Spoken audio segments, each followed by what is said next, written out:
നമസ്കാരം, തേർഡ് ന്യൂസിലേക്ക് സ്വാഗതം. നമ്മുടെ പിണറായി സർക്കാർ, അതായത് രണ്ടാം പിണറായി സർക്കാരിലെ മന്ത്രി സജി ചെറിയാൻ പലപ്പോഴും ഈ നാക്ക് പിഴ കൊണ്ട് അല്ലെങ്കിൽ നാക്കിൽ വരുന്ന വാക്കുകൾ കൊണ്ട് പലപ്പോഴും പ്രശ്നങ്ങളിൽ പെട്ട് കുരുങ്ങാറുണ്ട്.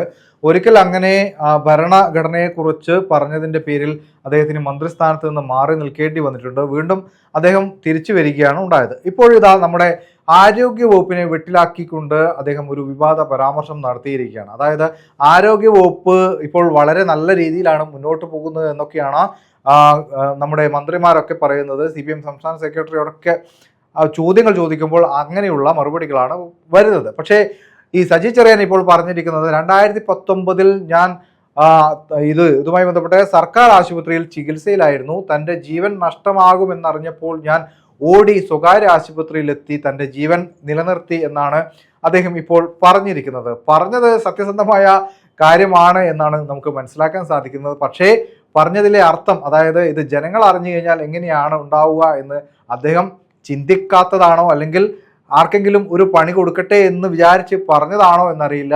എങ്കിലും ഇങ്ങനെയാണ് ഇപ്പോൾ അദ്ദേഹം വീണ്ടും ഒരു വിവാദ പരാമർശം നടത്തിയിരിക്കുന്നത്. 2019 ഞാൻ ഈ ജീവനോടെ അല്ലെങ്കിൽ ജീവിക്കണം എന്ന് കരുതി സ്വകാര്യ ആശുപത്രിയിൽ പോയി തൻ്റെ ജീവൻ നിലനിർത്തി എന്നാണ് അദ്ദേഹം പറയുന്നത്. അതായത് സ്വകാര്യ ആശുപത്രിയാണ് തനിക്ക് രക്ഷയായത്. സർക്കാർ ആശുപത്രിയിൽ കിടന്നാൽ മരിക്കുമെന്ന കാര്യത്തിൽ ഉറപ്പുണ്ടായിരുന്നു. അതും ഒരു സംസ്ഥാനത്തെ ഒരു മന്ത്രിയാണ് ഈ പറയുന്നത്, ഞാൻ അവിടെ കിടന്നാൽ മരിച്ചു പോകുമായിരുന്നു. അങ്ങനെയെങ്കിൽ ഇവർ ഈ പറയുന്ന സാധാരണക്കാരെങ്ങനെയാണ് ഈ മറ്റ് സർക്കാർ ആശുപത്രികളിലേക്ക് പോവുക എന്നാണ് പൊതുജനം ചോദിക്കുന്നത്.